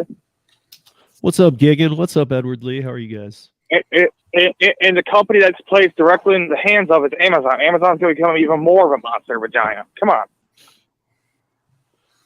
So, trying to avoid all that is a mess by itself, Steve. But, drivers are doing it just because the hassle and the paperwork and everything that goes through there, it's a horrible mess.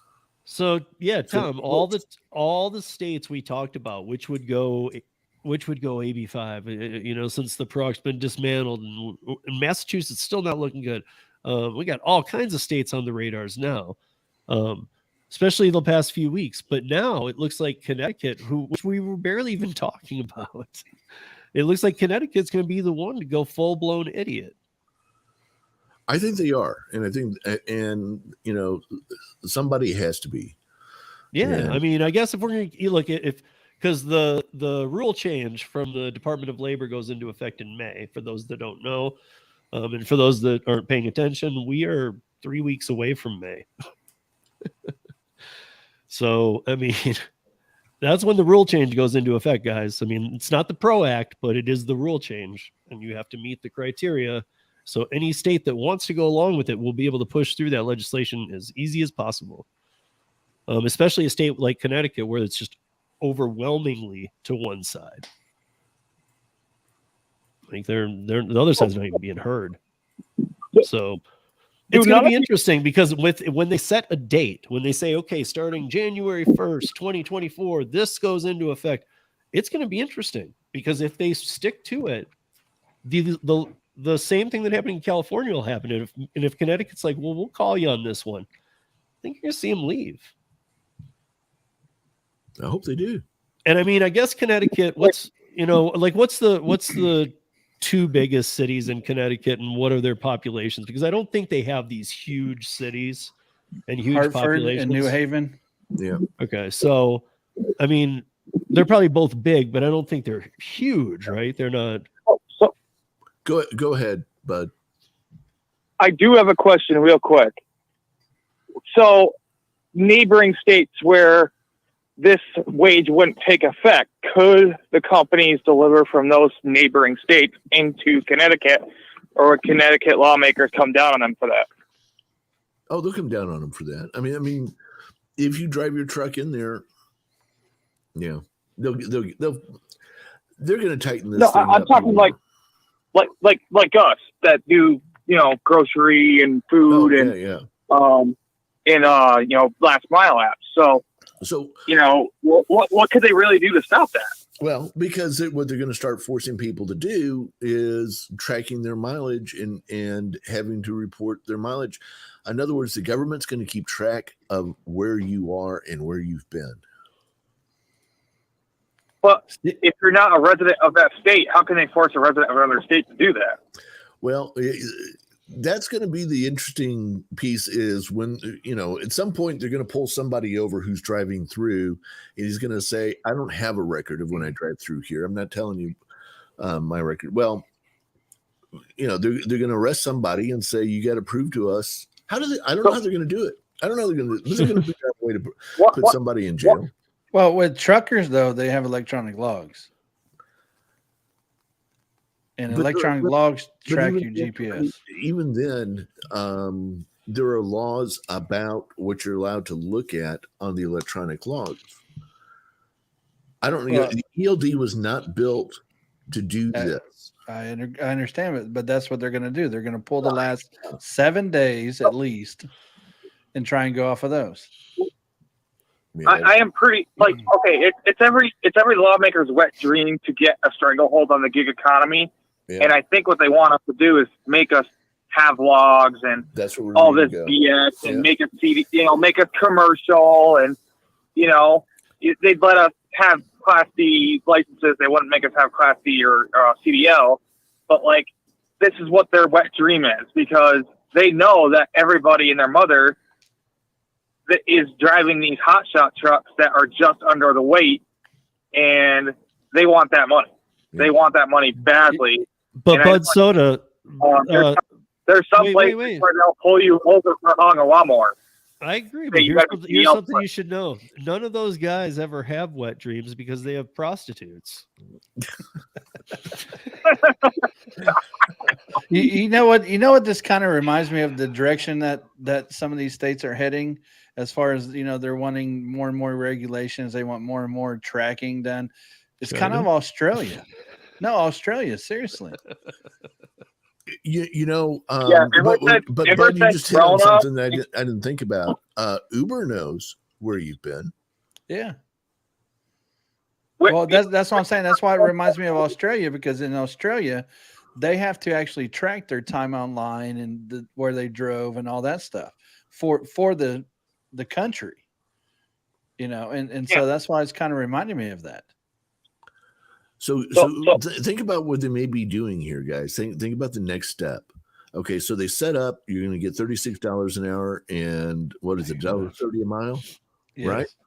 Okay, but they're also going to be tracking how much distance you're putting out there. So they're going to tax the same. So in other words, here's how much these guys have to be paid, but we're going to put a tax on top of that too, that you're going to have to pay back to the state for driving on our highways and our roads. And I think they wanted to. And those union members that have been behind me for the past couple months, those aren't just decorations. We're going to talk about them next. I mean, dude, the whole thing's just a sham. It is. Yeah, it is. I mean, and you know what? This is this is why I think and I'm not, because I think it'll be short-lived, but I do think it needs to happen somewhere, Tom. We've talked about this many times. I'm sorry if you live in Connecticut, but I mean, I think it'll be short-lived. I think that it'll screw things up. I think it'll screw, even for a state that size, it'll screw up public transportation, how people move in the day. And I think the disruption is too much for any state to handle. They will have to rectify it and fix this. And this is not going to be acceptable to any gig company. By the way, their largest city is actually Bridgeport with 144,000 people. So my point is, yeah, I mean, they do have some pretty small. So they are the test state. It seems like, they could be the test state. I mean, So- what's the total population for the state then? Oh, Yeah, like, even with the crazy things they were trying with AB5 in California, it came down to the 11th hour. Even that wasn't that extreme. Does no one have hindsight or looked at that situation and been like, AB5 didn't come down to the 11th hour. Prop 22 did. AB5 was not argued. you get what I meant. I'm sorry. 3.6 million. Okay. Yeah, so, I still think there'd be disruption, but I don't know. I think that I think this is just I think it's the craziest idea ever. I think the fact that they have people backing this idea who are in politics. We say there's shysters in politics, guys, but there's people who are like going, "This is a great idea." But if you also read, there's some people said. But some people are like, "This is a dumbass idea too." Oh yeah, but unfortunately, the political sway is completely with the crazy side. I know. I mean, and I'm not calling the people on the left crazies. I'm just saying, man, if you're for this stupid thing, and if you think it's sustainable for companies, and if you think it's sustainable to put a 350% markup on your state's minimum wage plus a mileage rate that is just outlandish. I mean, so I do an hour Uber ride and I take you to whatever, Bridgeport to something, Connecticut, and I'm going to get paid $36 plus the 75 miles we went at $1.30. So I'm making another 100. Yep. So I'm pulling $136 if I drive you 70 miles. Okay. I'll do it all day long. All of us will. Problem is there won't be any job to do that for. And the companies will be on the other side of the border going, you really thought we'd be here for that? Like, that's the thing. It's the thing. It'll become a black market trade to get people to stay to stops at the state line, but here I'll pay you $20 extra to come over across the state line. The cities that are all bordering, but that would be reasonable, not 30 an hour or something crazy, and then plus all the extra fees that they're going to tax the heck out of. So I'm sorry, I'm gonna have to say, if they pass this law, there's nobody in the world that is going to talk me out of driving across that state line for any amount of money. Like, it would have to be higher than what I'm getting paid. I'm not doing it for $20. Right. Yeah. Okay. You get what I meant, though. Do you not think that people would go to the black market and look for a fast buck? They could, but as a driver, I'm not doing it. Do you think if you live on if you live on a border town that's right on the border with Massachusetts or something, that you could like hop over to that side and grab an Uber and be like, I'm going to Bridgeport? Well, I just want to point out one thing here. Julie Kushner, Senator Julie Kushner, Democrat from Dansbury, Connecticut, was recently given the annual Amistad Award back in October. She's one of the sponsors of the bill that we've been talking about. By the way, this award granted to her by the Connecticut People's World Committee, also known as the Connecticut Communist Party. Nice. We'll be back in just a minute. TNCradio.live. Stay tuned. I don't have a commercial for that one. Oh, yeah, I do.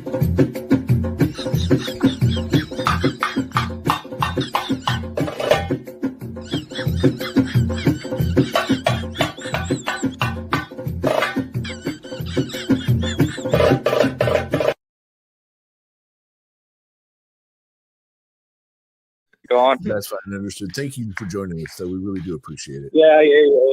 Go figure, I'm the only one who'll call. Well, Gary, I'm like, I can't think of a call-in show anymore since UDM left, and Gary's like, oh, TNC Radio on Friday night. I'm like, oh, crap, I forgot. Tell everybody, Friday nights, if you want to call in, you can call. You can call in anytime during the show, too. It doesn't have to be whatever. You can call in and hang out with us. We don't care. Yeah.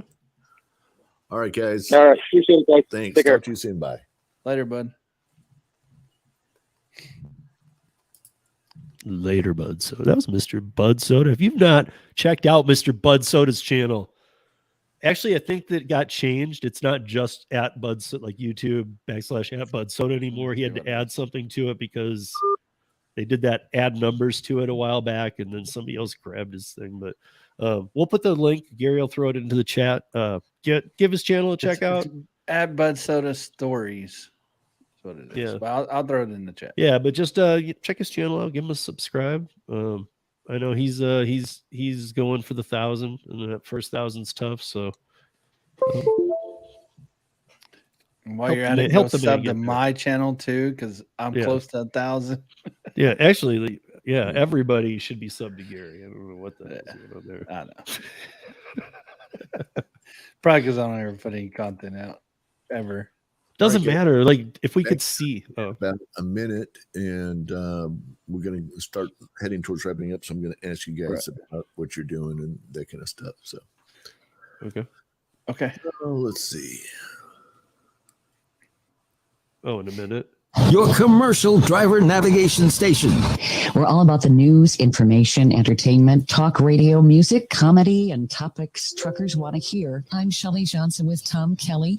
We're talking with retired NASA engineer Homer Hickam, who's the author of Rocket Boys, which inspired the movie October Sky. We're talking with Alex Debogorski. He's one of the original stars of Ice Road Truckers. Chip Davis of Mannheim Steamroller, music icon and Grammy Award-winning country artist Lee Greenwood. We're speaking with racing legend Mario Andretti. Michael Martin Murphy is a legend on the music scene with wonderful ballads and hits like Wildfire and Cowboy Logic. Curtis Grimes. Michael McDowell, the 2021 Daytona 500 winner. Our guest this afternoon is Tom Bodett. You know the name. Tom Bodett. The Carolina Monkey Gouger, Jimmy Artis. Today we have the honor of speaking again with Long Haul Paul. Today we have Claire Dunn and Logan Mize with us. Stay tuned and stay safe with TNCradio.live. I never follow how many I have, so I don't know if I've gained or lost. All right, guys, here we go in 10 seconds. And we'll have about 7 minutes left. In 3, 2, 1.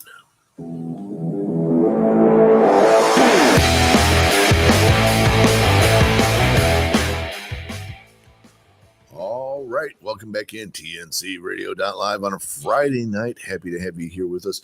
Coming down to the end of our 2-hour program. Salute to the gig economy. We've had some very interesting, spirited discussions tonight. Happy to have you all in here with us. We've been broadcasting on TNCradio.live and simulcasting on YouTube on the Rideshare Rodeo channel. That's run by Steve. Steve's been doing the Rideshare Rodeo podcast and that kind of stuff now for 2 months now, Steve? In 2 weeks, yeah. Actually, quite a little. We're actually right at the. It was the last Tuesday of April was my very first audio podcast in 2020. Wow. So, wow. Okay. I mean, that was a month into the pandemic. I knew I was going to start it well before. I was being lazy about it. I was still working apps too much. Didn't have time. Got to it. So yeah, we started right about the same time there. So, and you've done a fantastic job. If you're not sure, it was like, I've never really listened to Steve's podcast before. What does he do? What does he talk about? That kind of stuff. Stay tuned right after this program. Catch some encore presentations of some of the stuff that Steve's talked about in the past. And Steve, how often do you put up new content? Well, the last month I have been laying back a little bit, probably about 5 weeks because I've been doing a lot of the backcountry stuff that I've been doing. And I've been just getting out a lot and doing a lot of that for practice and just to do it. But I am back now fully. The podcast drops every Tuesday. There's a podcast that drops. I have started doing the Fridays drops too, which is the Thursday night that we do the round table on YouTube. So YouTube gets some more content, but there has never been a Tuesday missed for a podcast drop since day one. And that's its own content. And then the YouTube channel, I do The Last Mile now, You might not. I still need to fill you in on that, Tom. But so it is what it says. Last mile services like Curry, VHO, Amazon Flex, Freight, match all those. Do that in the day, and then on Thursday nights we do Gary's with me, and we have Kim and Kim's Side Money Plans, Hannibal is Hungry, and John Theory TV, and we do the round table. And then Friday nights we're here, and on Saturdays I drop 13 minutes of news. So, that's right, 13 and 13. Yep. 13 minutes of news in 13 minutes. And RideshareRodeo.com just passed its 6-year anniversary in March. Wow. So great stuff. Thank you so much. And then we've got Gary Middleton from Gary's Apps, Gary'sApps.com, where you can find all sorts of different apps. We've given you some of the commercials during the show here, so you should have a pretty good idea about what he's doing. But Gary, your latest stuff is kind of all the rage right now with the gig wars that you've got out there. Tell us what that's about. Right. Yeah. So gig wars, man, it's what it sounds like. You go to war with other drivers, see who can make the most money. You know, good saying my wife always says is put your market where your mouth is. You know, everybody's always talking about how good their markets are. This gives you a chance to go on our app. You can challenge other drivers, join other wars. You can create your own wars and see who can truly make the most money in the time frame that you set. You know? But please, no wagering. Well, you can wager between yourself. You just can't do it on our app. Yet. Yeah. No, we won't be able to do it on the app because that is a gambling when it comes down to it. And we know how Apple is about gambling stuff. Right. So just keep your gambling between you guys. Like contact each other, make a friendly bet. bets. Yeah. Venmo, Cash Apps, things like that. Gentleman's bet, you know. Yeah. That kind of good stuff. And here on TNCradio.live, of course, we're running 24/7 with all sorts of content directed to the transportation industry, including, of course, gig economy on Friday nights. But we have a lot of shows throughout the week that are applicable to you, including every morning between 8 and 10 a.m. Central Time, 9 to 11 a.m. Eastern Time, where we go over not only what is going on weather-wise, but we look at the traffic around the country, particular issues that may be going on. If there's going to be a road or a bridge or something closed, we'll even bring in the Department of Transportation from that particular state to explain to us what's going on. Like when we had the big bridge closure in Memphis last year and that kind of stuff, we had in the people who were in charge of all of that to tell us what's going on so that you have a better understanding of what's happening with transportation around the U.S. Of course, it's been horrible weather for the last couple of months through California and now into the Mid-South. We're already on track right now to break the record for number of tornadoes in the first half of the year. We had something like 89 tornadoes last Friday. Oh, wow. 89 tornadoes in America last Friday, which isn't the record, but it's way up there. 500 different storm reports throughout the day last Friday. And it's been a pretty rough week, too. So we track all of that and let you know about what's going on there. And then do everything else from tell you about the market rates on delivering transportation, transporting goods throughout the United States, to sports shows, to the whole bit. We do a couple hours of sports every afternoon. So if you're a sports person, you can jump in on that. And we'll even on that one, we do talk gambling on, whether or not to bet on this team or that team. So lots going on right here on TNCradio.live. Oh, and I should mention too, since this is Good Friday and we have Easter this weekend, we also have something for Sunday mornings. Sometimes, you'd rather be at church and being able to do that. And we have Truckers Church for those who really need to be out on the road and earning their money and they can't get to church. So we have a special presentation, of course, this Sunday, with it being Easter Sunday and that kind of stuff. So you're always invited to listen in on that. So that kind of wraps things up, guys. Last words, anybody? Have a great weekend, everybody. Be safe. Don't move to Connecticut. Don't do it. Don't drive me. All right. We're out of here. TNCradio.live. Later, guys.